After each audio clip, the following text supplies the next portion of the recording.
Good morning again. We're reading in the book of Daniel. If you want to turn to Daniel 6 or follow along on the screen. Daniel 6 verses 1 through 10. It pleased Darius to set over the kingdom 120 satraps to be throughout the whole kingdom, and over them 3 high officials, of whom Daniel was one, to whom these satraps should give account, so that the king might suffer no loss.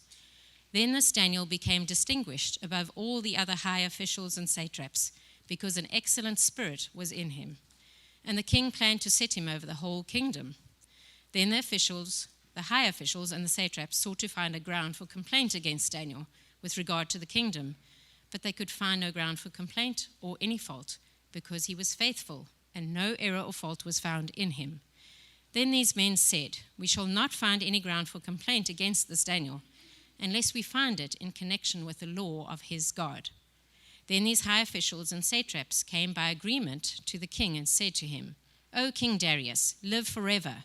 All the high officials of the kingdom, the prefects and the satraps, the counselors and the governors are agreed that the king should establish an ordinance and enforce an injunction that whoever makes petition to any god or man for 30 days, except to you, O king, shall be cast into the den of lions. Now, O king, establish the injunction and sign the document, so that it cannot be changed, according to the law of the Medes and the Persians, which cannot be revoked. Therefore King Darius signed the document and injunction. When Daniel knew that the document had been signed, he went to his house, where he had windows in his upper chamber open toward Jerusalem. He got down on his knees 3 times a day and prayed and gave thanks before his God, as he had done previously. This is the word of the Lord.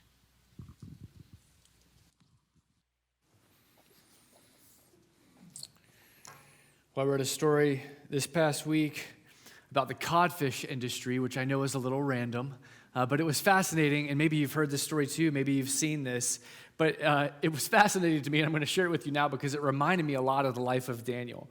So what I found out from this story is that while it's not hard to catch a bunch of codfish, it's really hard to ship them from the East Coast to the West Coast and have them maintain their freshness in the process. And so all of these companies would catch the codfish up in New England, and then they'd try to ship them to the West Coast. But in the process, all of these fish kept going bad. They tried everything they could. They tried shipping them in freezers to see if they could maintain their freshness that way, but the fish just kind of became mushy and they lost their flavor, and there's nothing worse than like a mushy, tasteless glob of fish. Doesn't that just sound disgusting to you? So then they tried shipping them alive, and they got big tanks of salt water, and they're like, if we ship them alive, then they can't become mushy and awful. And that didn't work either because they died on the way, and then they were spoiled by the time they arrived. Nothing worked. Business was suffering. They were losing a lot of money until someone finally came up with this brilliant idea of adding a couple of catfish to the tanks. Because evidently catfish and codfish are mortal enemies. And so the idea was, if we could throw a couple catfish in these tanks with all the catfish will keep the codfish on their toes and they won't have time to die. And so that's what they did. They put the catfish in there, and evidently these catfish chased the codfish the entire trip. And so by the time they arrived to the West Coast, the codfish, it was like they had just been caught right out of the ocean. They were so fresh, and they were so good. And everyone that ate them were like, this is the best codfish we've ever had. They were as good as new. The hostile environment actually kept them fresh. And the story reminded me a lot of the life of Daniel, because from the very first moment that we met him, all the way up to where we are now in Daniel chapter 6, he has been in the tank surrounded by his worst enemies. He went from being a happy little boy, hanging out in the open seas of Jerusalem with his family and his friends and his culture, and most importantly, the temple where the presence of his God was, to now all of a sudden being in exile in Babylon, surrounded by people who want nothing more than to destroy him. And yet, 60 years later, as we've just seen, Daniel is still fresh as ever. He's still sharp. He's still thriving in the midst of his hostile environment. At this point in Daniel's life, he is roughly 85 years old, which is hard to imagine. And honestly, when I used to read Daniel in the lion's den, Daniel was like a young boy in the lion's den. This guy's 85 years old hanging out with the cats. And not only is he flourishing, but get this, Babylon is flourishing because of him. He has done so well in spite of all of the obstacles he's faced that he's actually been promoted to second in command in the whole kingdom, and he is ruling under the king himself. It reminds us of Joseph, right? He hasn't just been kept fresh by the catfish. He has kept them fresh as well. He has become, and this is going to be the whole point of our sermon, he has become the fulfillment of Jeremiah 29, specifically Jeremiah 29:7. We looked at this a couple of weeks ago. I want to show it to you again. This is from Jeremiah's letter to the exiles, Jeremiah 29:7. But seek the welfare of the city where I have sent you into exile, and pray to the Lord on its behalf. For in its welfare, or you could say in its prosperity, you will find your welfare. Guys, this story, Daniel chapter 6, if you just read the first half of it, if you've grown up in church, you know that the second half is he gets thrown into the lion's den, angel comes, shuts the lion's mouth, he gets delivered. This story is one of the most famous stories in the whole Bible. Like, Daniel in the lion's den is up there with David and Goliath. It's up there with Jonah and the whale and Noah and the ark and Samson and Delilah and all of the famous stories. If you know anything about the Old Testament, you've heard this story a dozen times. But what I want you to understand today, what I'm going to try to show you is that this isn't primarily a story about a man surviving a lion's den. This is primarily a story about a man thriving in exile. That's what Daniel 6 is all about. It is Jeremiah 29:7 in action. In other words, if Jeremiah 29 is telling exiles how to live, Daniel 6 is the demonstration of that letter. And as this 85-year-old man carries it out, he becomes proof that the prophet Jeremiah was actually speaking from God. And so his life becomes a template for every single one of us who are living in exile after him, including you and me. Daniel in the lion's den is so much more than a story about what God can do to a bunch of lions, and so much more a story about what God can do through just one of his men in a wicked city. So this is the last story in the biography section of the book of Daniel. If you were here in the first week, you might remember that Daniel's broken up into two sections. The first half is biography. It's all about Daniel and his friends living in exile. The second half is prophecy and prayer. This is the last chapter of the biography, but in a lot of ways, this chapter sums up everything that we've seen up until this point. Like, it shows us again, it sums up again the resolve that we saw in Daniel chapter 1. Remember Daniel's resolve, and he wasn't going to eat the king's meat. And then the result of the resolve that he had was vindication and promotion. That's chapter 1. And then it shows us again the honesty that Daniel demonstrated in chapter 2 and the promotion that came because of his honesty. And then it shows us, again, it points us back to his friends' resolve and courage in chapter 3 when they refused to bow to the golden image, and then their vindication and their deliverance. And then, again, what happened after that? Their promotion. You guys with me? All right, just making sure. Pulse check. We here? All right. And then it shows us again, it sums up chapter 4. Honesty and compassion. Honesty, resolve, compassion, which again leads to deliverance and, you guessed it, a promotion. Then it points us back, sums up his honesty and courage in chapter 5, and again, another promotion. So Daniel 6 is essentially the summation, and it is the climax of everything that we have seen so far in these first chapters of Daniel. It sums up what it means to live as an exile in a foreign land, in a hostile land. It's meant to not only show us what is prescribed by God, which means what is how we're supposed to live, but it is meant to show us what is possible with God if we just obey him. So as we wrap up this biographical section today, I want to sum up everything that we've seen so far, and I want to show you what it looks like to be a successful and faithful remnant in the midst of exile. There's 6 things, actually 5 things I want to show you. I had to delete a point because it was already getting really long. So there really should be 6 things, but we're just not going to have time. Maybe next time. You're all like, thank you. 5 things that I want to show you, 5 characteristics of a faithful exile. First, a faithful exile is marked by a spirit of excellence. I think we have these slides, yes. Marked by a spirit of excellence. Daniel 6, look back at the text, verse 1. It pleased Darius to set over the kingdom 120 satraps to rule throughout the whole kingdom, and over them 3 high officials, of whom Daniel was one, to whom these satraps should give an account, so that the king might not suffer loss.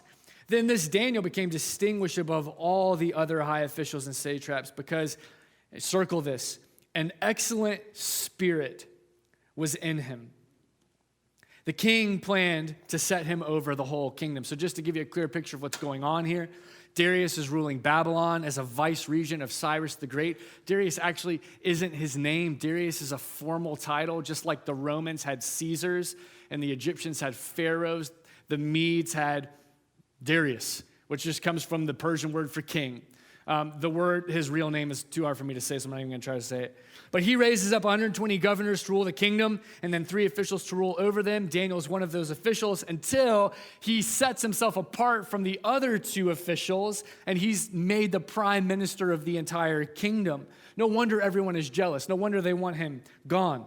But the most important thing for us to see from these first 3 verses is actually why he was given this position in the first place. Verse 3 tells us, and I told you to circle it, it's because he had an excellent spirit.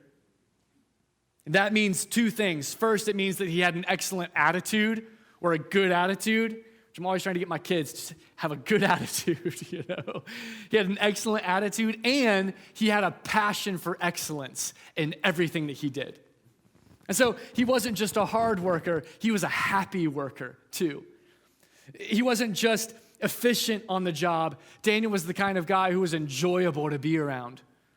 He was like Snow White, whistling while he was working. You remember this movie? You're all 20. You don't even know what I'm talking about.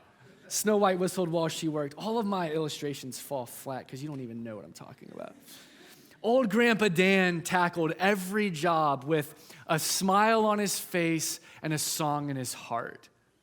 Hard worker, effective worker, and everybody loved to be around him. Guys, get this though. And I want you to pay attention to this because some of you are in jobs that you hate, and some of you are in situations that you despise, and some of you are working for people who are cruel and unkind, and you're surrounded by incompetent, annoying coworkers. Listen to this. It didn't matter that Daniel was a slave. It didn't matter that he had been trafficked and taken from his homeland. It didn't matter that he was working for the people who destroyed his city and killed his family and friends. It didn't matter that he knew that he'd only be there for a few more years. He had been promised, you'll be in Babylon for 70 years. He's been there for at least 60 at this point. The end is in sight. The light is at the end of the tunnel, now visible. He's on his way out. Doesn't matter though.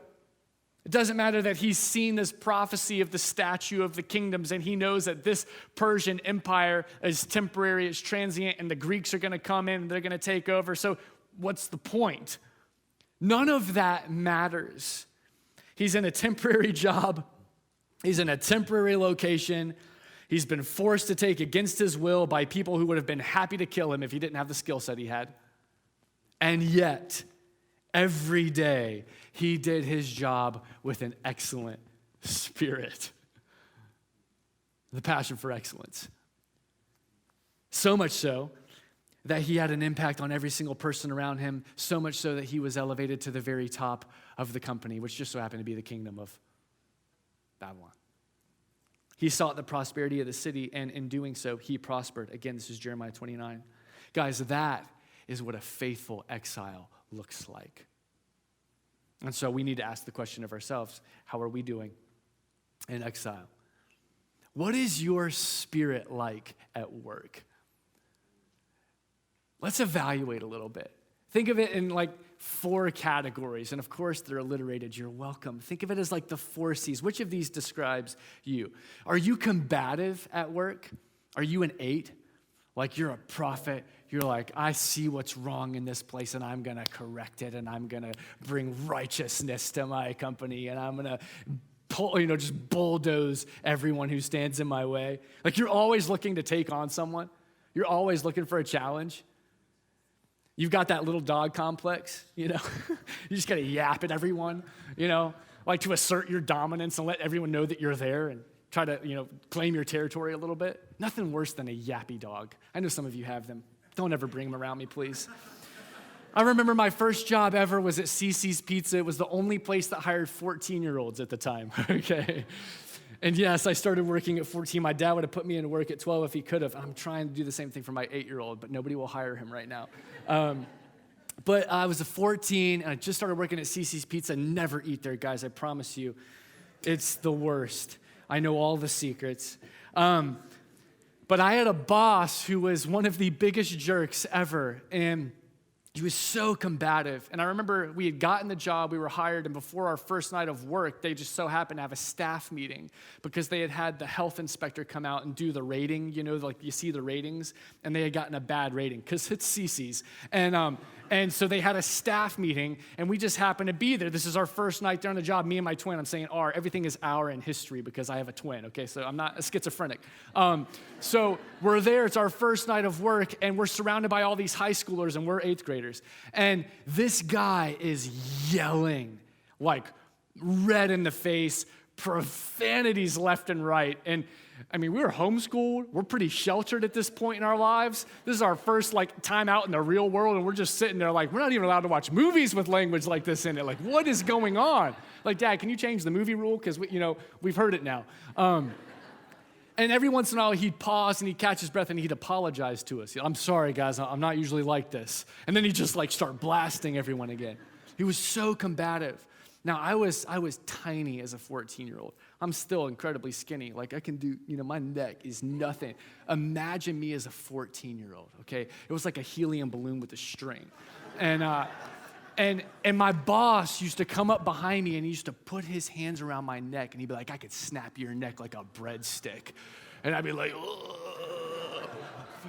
Yes, you could, You don't have to tell me. Always berating us, always looking for a fight, always trying to assert his dominance. He's middle management at CiCi's Pizza. I feel bad for him now. Maybe you're not like that. Hopefully you're not.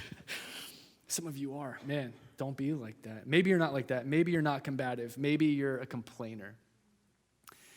Maybe you're the kind of person that is prone to find something to whine about. You're the Eeyore of the office. Everything's a rainy day. Everything's a little gloomy. The hours are too long. The boss is too incompetent. The coworkers are too annoying. The pay is too insignificant. On and on and on it goes. You've got a complaining spirit. Maybe that describes some of you. Or maybe yours isn't combative. Maybe yours isn't complaining. Maybe you're just complacent. This is the one I really struggled with for my whole life. If you've been here for more than a year, you've heard all my stories. I won't bore you again. C's get degrees was my motto in life. You were always looking for the path of least resistance. You complacent worker, you. You don't really care that much about doing a good job. You just want to get by. So you maintain the status quo. You do what's required of you to keep your job and not an iota more. No initiative, no energy, just the bare minimum. And so you're the kind of employee that spends hours looking at fantasy football every week. Or right now, watching March Madness. That's the kind of employee you are. You're the kind of employee that spends hours scrolling through social media. And you're the kind of employee that's if you're given 3 months to do a project, you wait until the last day to get it done. You have a complacent spirit. Guys, you could have a combative spirit, you could have a complaining spirit, you could have a complacent spirit, but none of those should ever describe a faithful exile. A faithful exile is meant to have a commendable spirit, the kind of spirit that people look at and say, what is up with that guy? what is up with that girl? Something's going on. Something's off, maybe. Something's weird. Like, that guy has the worst job in the company. Why is he always smiling? Man, that girl just got reamed out by the boss. Why can't I get her to say a negative word about him? Man, that guy is passed over for a promotion that he deserved, and yet he's still working his tail off for the company. He's still coming up with new ideas. What is that? It doesn't make any sense. That's what Daniel had. Martin Luther King Jr. put it this way. He said, if it falls your lot to be a street sweeper, sweep streets like Michelangelo painted pictures, sweep streets like Beethoven composed music, sweep streets like Shakespeare wrote poetry, sweep streets so well that all the hosts of heaven and earth will have to pause and say, here lived a great street sweeper who swept his job well. Guys, that is the kind of spirit that Daniel had. That's the kind of spirit that you and I are called to have as well. A faithful exile is marked by a spirit of excellence. So in everything, whatever your hands find to do it with the spirit of excellence. Why? Because that glorifies your Maker. You've been put on earth for good works. You are his masterpiece, so create a masterpiece for his name's sake. Amen? Second, a faithful exile is known by a pursuit of integrity. Look back at verse 4. Then the high officials and the satraps sought to find a ground for complaint against Daniel with regard to the kingdom, but they could find no ground for complaint or any fault because he was faithful and no error or fault was found in him. Then these men said, we shall not find any ground or complaint against this Daniel unless we find it in connection with the law of his God. Now this should blow us away. This is really incredible because not only was Daniel a politician, but Daniel was an honest politician. Wow, exactly. As far as I knew, these things didn't exist. I read a report not too long ago that counted up all of our public officials who have been convicted of a crime in the last 20 years. You know how many it was? Convicted. Not the people that did a crime. These are the people that committed a crime. 14,405 public officials were convicted of public corruption cases in the last 20 years. 7,700 federal officials, 1,900 state officials, 4,600 local officials. Most of them either had to resign or they served time in prison. And we all know about the ones who don't get convicted of anything, right? 14,000. For those of you who are still watching live TV, that was a joke. You know that it's an election year, and it's not because you marked your calendar. You're like, election year, midterms. I will look forward to this, and I will live for this every day. You know it's an election year because all of your commercials are about how bad everyone is who's running. So-and-so lied on their taxes last year. And all of this stuff. You know it's an election year because we're just being reminded about how bad and corrupt our politicians are. It is hard to find an honest person. It's almost impossible to find an honest politician. And yet Daniel was both. He was faithful. The text says, no error or fault was found in him. His enemies are doing everything they possibly can to find something. Just anything, some dirt that can get him kicked out of his position. And you would think that after 60 years of public service, that there would just be at least one bribe, one under-the-table dealing, one occasion where he used his power and his position to pad his own pocket. And they can't find anything after 60 years. There were no skeletons hiding in his closet, no bodies buried in the desert. He was an open book. And so the big question again is, can this be said of you? And you're not even a politician. You don't even have power. Can this be said of you? It reminds me of one of the funniest pranks that's ever been pulled off in the history of, I think, pranks. One of the most notorious pranksters of all time, Sir Arthur Conan Doyle, author of Sherlock Holmes. He had a bunch of friends, and he loved to play jokes on his friends. I don't think they liked it that much. But one of the jokes that he decided to play on his friends was that he was going to send 10 of them a telegram, an anonymous telegram. And in the telegram, all that it was going to say, these are all men of great virtue, associates. These are respected men in society. All that the telegram said were these words: flee at once, all is discovered. Just an anonymous letter from, who knows, the police? I don't know. Now, these men looked like great men of virtue. They looked like they had awesome lives, no skeletons hiding in their closets. I don't think Doyle actually thought of any of them as bad guys, that they were hiding dramatic secrets. But in the end, all of them fled the country. Gone. Nothing more than actors wearing masks. Guys, the question that we have to ask ourselves today, and it's a hard one: what if everything about us, everything inside of us, all of our thoughts, all of our motives, all of our true desires, all of our actions, everything that's done in the dark, what if all of it was found out? Everything was brought into the light. What if you got a telegram today? All is discovered. Flee at once. This is so important, guys, because if we're going to care for the well-being of our culture in our exile, this foreign land that's not our home, the ultimate way we're going to do that is by pointing people to Jesus, the one who can take them to where they were created to be, in the presence of God. But in order for us to do that, we actually have to live lives of integrity. We have to practice what we preach. We've got to walk out what we talk. Our exile is unique because we have the freedom of speech. And this is unique for exiles in the history of the world. This is unique even in the world today.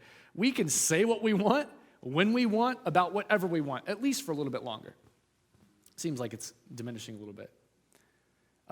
We have this unique ability, which means that we still have the ability to seek the welfare of our city by pointing people to Jesus, and we won't get thrown into jail for that. That's an incredible privilege. But again, we have to earn the right. We have to be people of integrity. I think that too many American exiles are so consumed with their right to speak that they never stop and ask or think about the fact that they have to earn the right to be listened to. You and I have the right to speak, but we can't demand that people listen to us. We have to live the kind of lives that give our words weight. I read a survey this past week of 10,000 Gen Zers, which I'm pretty sure is 15-year-olds to 27-year-olds, many of you in this room right now. Most of you, this survey says, it doesn't matter what kind of authority you have, it doesn't matter what kind of status you have, it doesn't matter how much money you have. If you want Gen Z to listen to you and to trust you, 65% of them have said you have to have three things: the ability to listen, transparency, and integrity. So you want the city to prosper? You want Babylon to prosper? The only way that will happen is for them to know Jesus. The only way for them to know Jesus is for you to tell them about Jesus and for them to believe. The only way for you to get them to listen to you is for you to actually live like Jesus. A faithful exile has to be a person who is known for integrity. Otherwise, it's a waste. What's the point? Our success in exile, especially with the next generation of leaders, depends on our pursuit of integrity. Third, faithful exile is marked by our persistence and obedience. Look at verse 10. When Daniel knew that the document had been signed, he went to his house where he had windows in his upper chamber open toward Jerusalem. He got down on his knees 3 times a day and prayed and gave thanks to his God. There wasn't a question in Daniel's mind. Just like his friends, when they were told to bow down to that golden image, he didn't have to think about it. They didn't have a discussion or powwow or debate. They didn't even have to pray about it, pun intended. He just did the right thing. Daniel chose obedience over opportunity. Daniel chose faithfulness over freedom. He chose courage and commitment over compromise. He had to do what he had always done, and he had to do it close to a window, because that's what God had called him to do. God had called the exiles to pray toward Jerusalem and to remember that they were going to be delivered, and to long for their deliverance and to hope in their deliverance. And so he's obeying. Now get this, guys. Just imagine being Daniel for a second, because this is important. If you think about this situation, all Daniel had to do was just close his window for 30 days. That's all he had to do. Close your window for 30 days, pray in your closet where no one can see you, and you will have comfort for the rest of your life. Let me ask you a couple questions. Would you be willing to hide your faith for a month if it meant security for the rest of your life?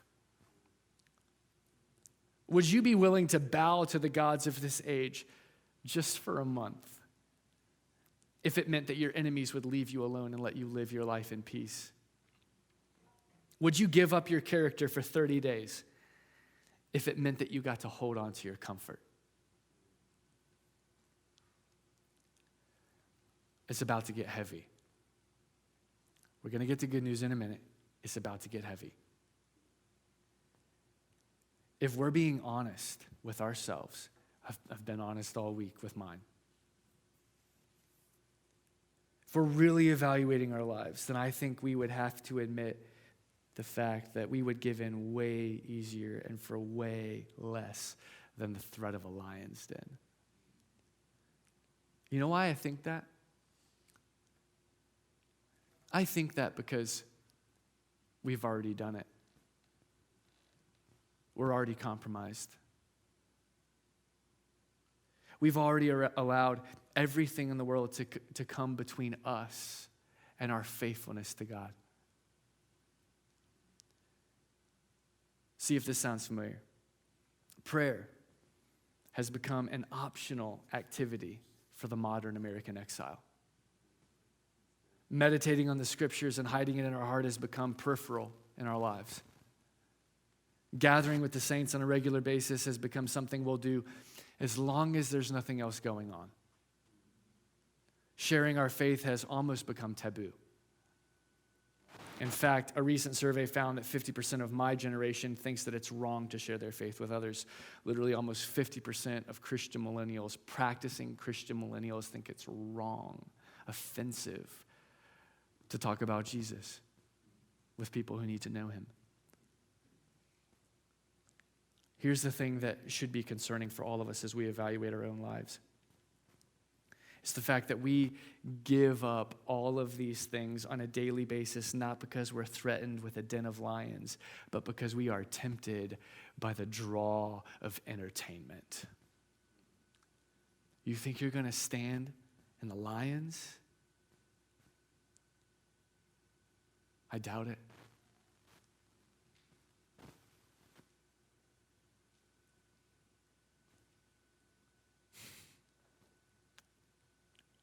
Guys, no one has to hold a gun to our heads to get us to forget about God. All they have to do is put another series on Netflix.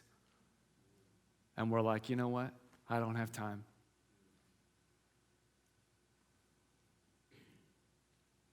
We could give up prayer for 30 days and not even think about it because we're so distracted by the pleasure devices in our hands. And then week after week, we're like, oh man, I forgot to pray again. Oh man, you know what? I forgot to read my Bible again. I can't remember the last time I memorized a verse. Hid something in my heart. We don't need a gun to our heads when we've got endless entertainment on our screens. We're already compromised. We've already given in.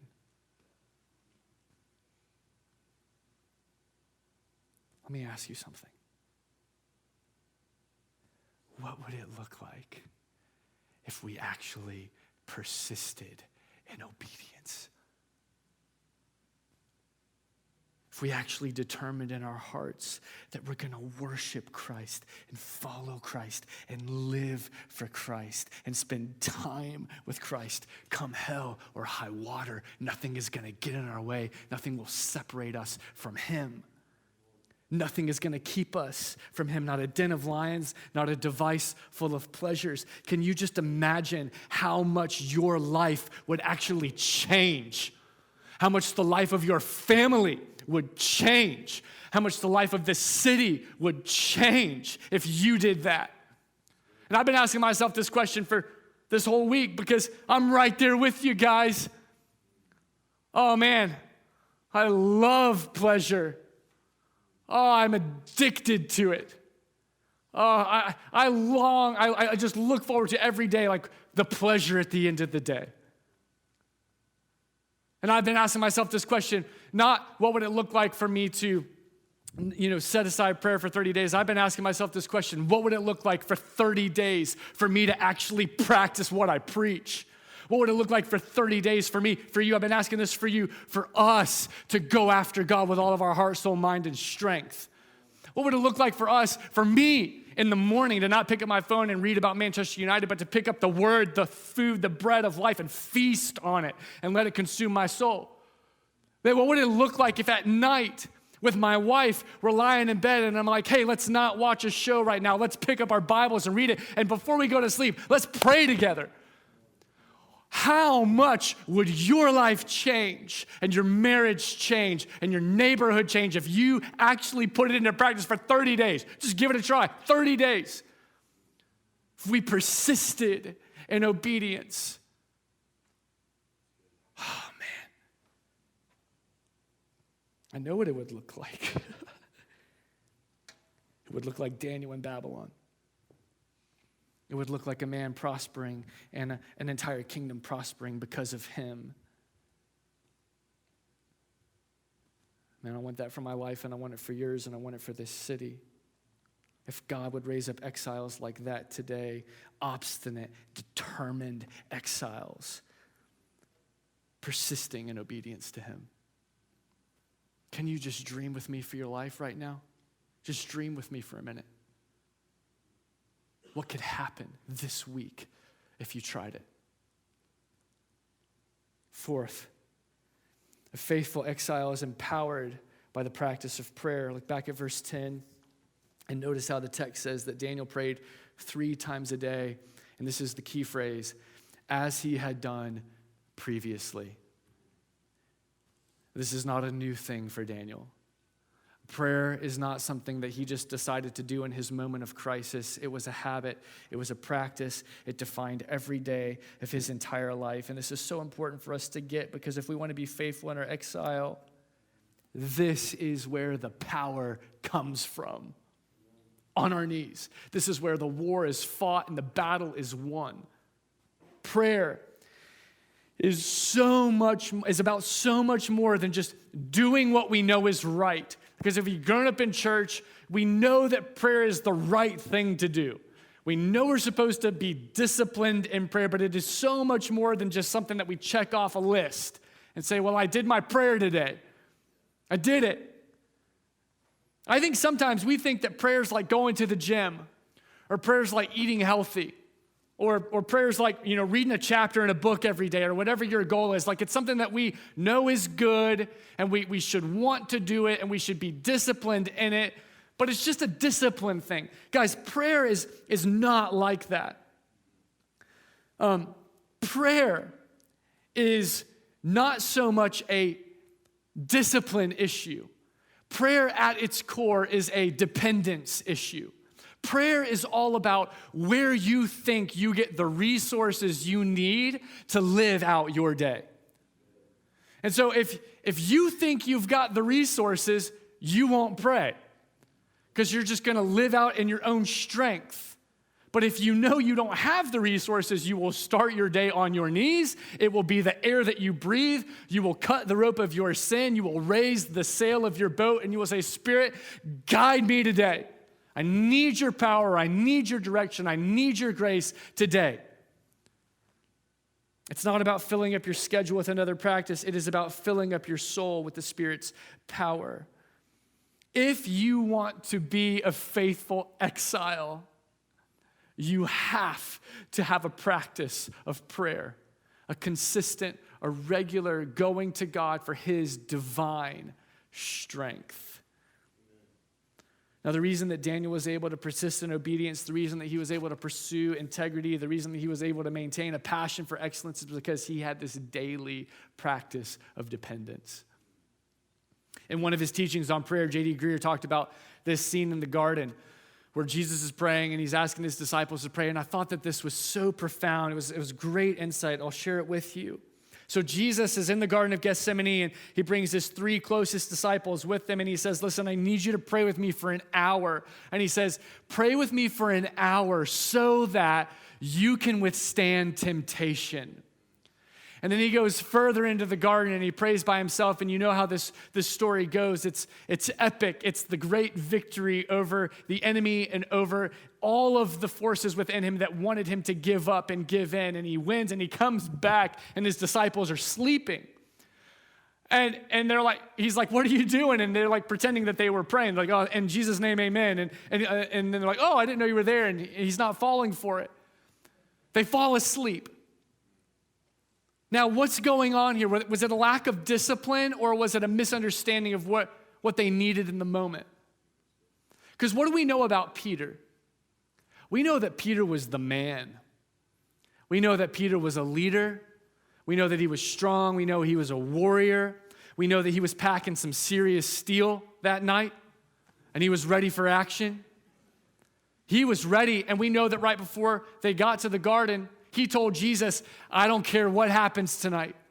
I don't care if everyone else falls away. I'm not falling away. Why? Because I'm the man. Because I'm Peter. I'm the leader of this band of men and women. He wasn't dependent on God. He was dependent on himself. So what happens later that night? He gives into temptation. He doesn't pass the test. He denies Jesus 3 times. And then here's the question that JD asked that I thought was so profound. It hit me like a ton of bricks this past week. What if Peter had stayed awake and prayed for 1 hour like Jesus told him to? Just pray for 1 hour so that you can resist temptation. What if he had done it? Jesus says to Peter, the spirit is willing, but the flesh is weak. And we would all say yes and amen to that. Guys, I feel my weakness every day. So do you. What if prayer is God's means of strengthening our spirit so that we can avoid temptation and so that the world's power over us is broken? What if it's so much more than a box you check off a list? What if it's actually the way that we receive the life-giving, life-changing, life-empowering power of God? If you think you can be faithful in exile on your own, then you'll never pray and you will fail every single time. But if you know your weakness and if you know your need, then you will wake up every day asking him for his help. It will be a part of your life. It'll be a rhythm of your life. It'll be a habit of your life. And you will do what Paul said. You're just going to pray without ceasing. Because all day, you're going to feel your need. And you're going to need his strength. And if you do that, guys, guess what? You will be able to stand in the face of temptation.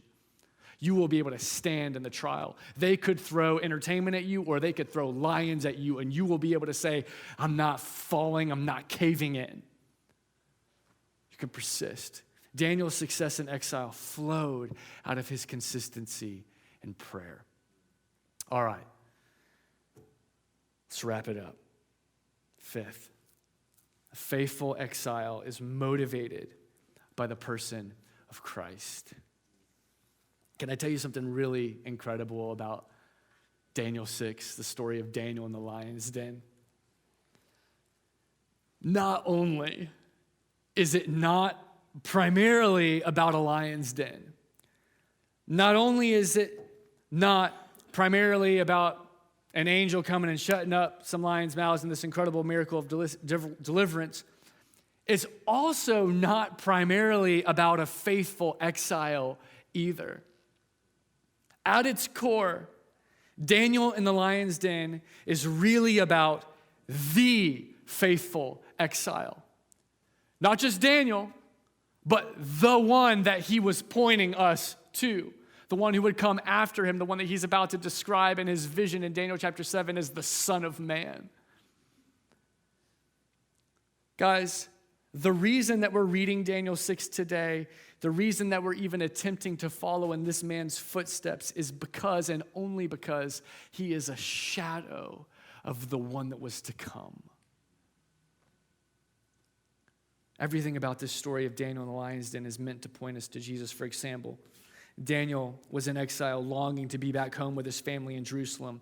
Jesus was in exile longing for the same exact thing, to be home with his father and his newly adopted brothers and sisters in a new Jerusalem that he would create.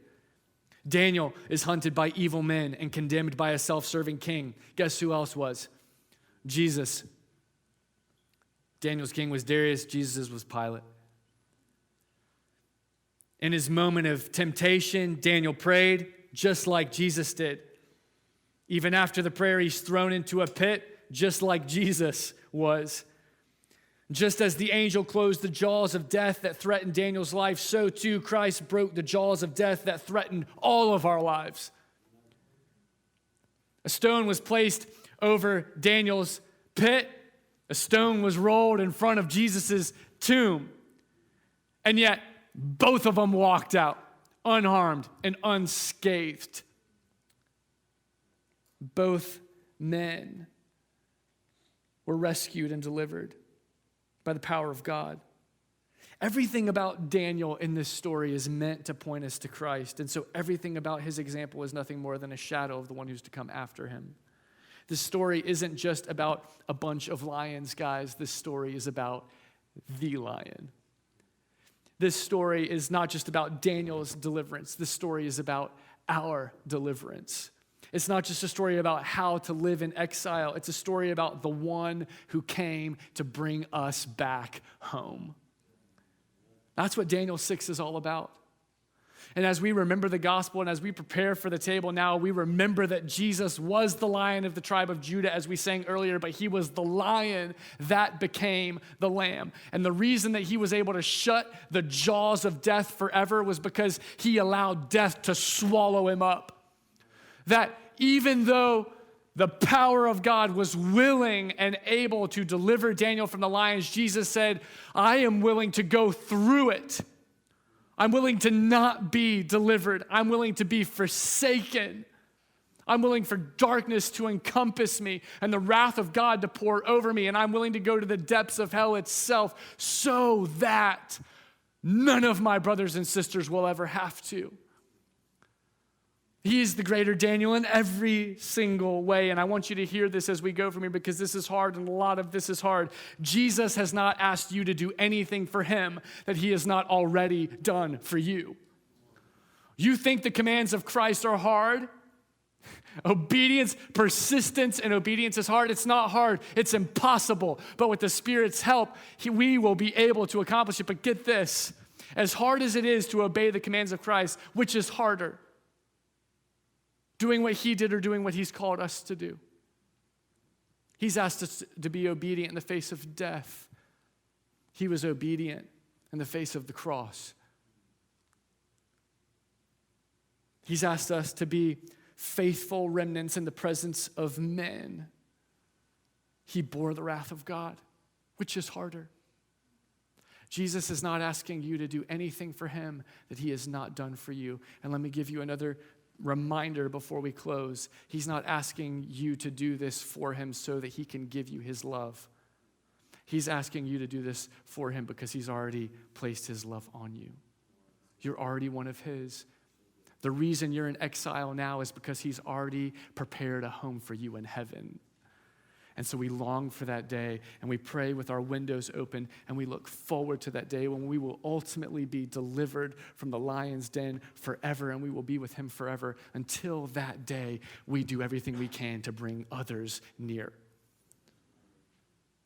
As we bless our city, we will be blessed.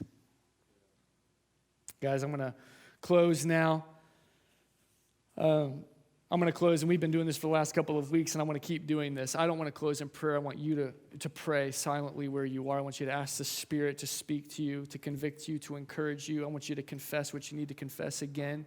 And I want you to tell your King right now, your God right now, what it is that this requires of you. And I want you to ask him for his help. Then after we do that, we'll go to the table together and we'll celebrate Christ's sacrifice for us. So bow your head. If you want to kneel, you can kneel. If you want to stand, you can stand.